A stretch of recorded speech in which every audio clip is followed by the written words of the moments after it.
国内外开始有人讨论坦克是不是已经走向了没落，但是用俄乌战争当作判断依据，恐怕也得不出正确结论的。各位网友，大家好，我是刘小飞。最近几天呢，我看到国内一些个军事圈子里边，大家讨论一件事儿，说从俄乌战争发展情况来看，坦克这种兵器是不是要走向没落了？而且我发现，不仅仅我们这边啊，美国那边也一样，有一些专业学者呢也在写文章，在琢磨坦克是不是真的没有什么大用处了。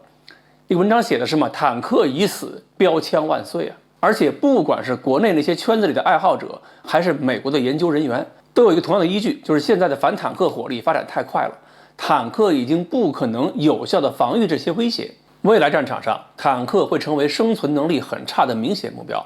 找打的概率啊，比打人的概率还高。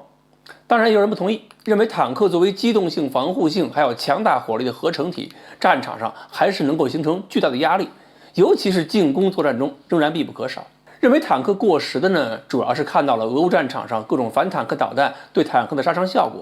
比以前的导弹好太多了，而且呢，很多还是通过无人机携带发射导弹，坦克呢就更容易是单方面挨揍。其实反坦克武器跟坦克的对抗式发展过程中，先后有过很多次坦克灭亡论了。比如说一战的时候，坦克出现没多久，反坦克炮也出现了，马上就有人讲说坦克马上就要消亡。结果呢，大伙儿看到的是坦克变大了，装甲变厚了，数量还变多了。苏德战场上，德国的88炮再好用，那也架不住特34坦克多呀。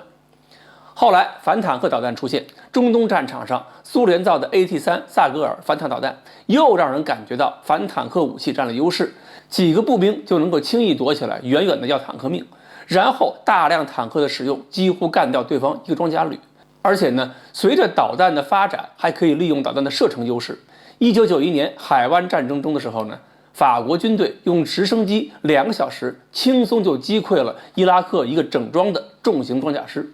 后来抓住伊拉克俘虏一审问，这俘虏说一片风沙之中根本看不到敌人在哪儿开火，自己坦克就完蛋了，导致是伊拉克步兵看见了自己坦克都要躲得远远的，唯恐自己是一起被爆炸干掉。但是坦克一方还是有办法的，对付过去那些指令制导的反坦克导弹，可以使用火力压制战术，或者用窗帘这样的干扰设备去干扰对方的红外侧角仪。如果干扰不了，还要针对反坦克导弹的反应装甲，让坦克全身披挂，道高1尺还可以魔高1丈。但是这次担心呢是不一样，因为战场上出现了大量的单兵携带、发射后不管、靠图像识别就能自主跟踪目标的反坦克导弹，射程呢轻易能到2000米以上。如果是车载或者是无人机、直升机发射，射程能超过5公里。坦克一方可能根本察觉不到反坦克导弹的发射位置，也谈不上及时的火力压制。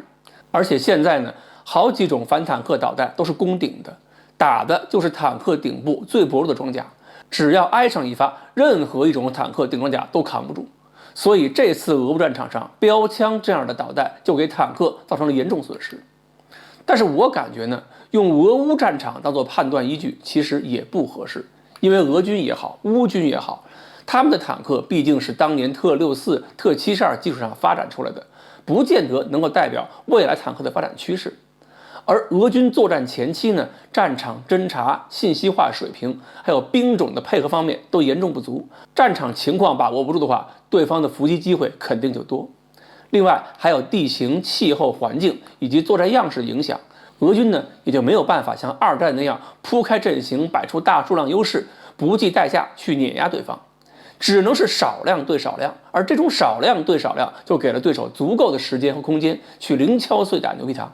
但是对于一支强大的军队而言，情况就不会那么糟。一个强大的国家很有可能会让坦克在发展中进入下一个轮回，比如在防御手段上，除了改进装甲，还要增加各种主动或者被动的干扰手段、杀伤手段，要在空中击毁来袭的反坦克导弹。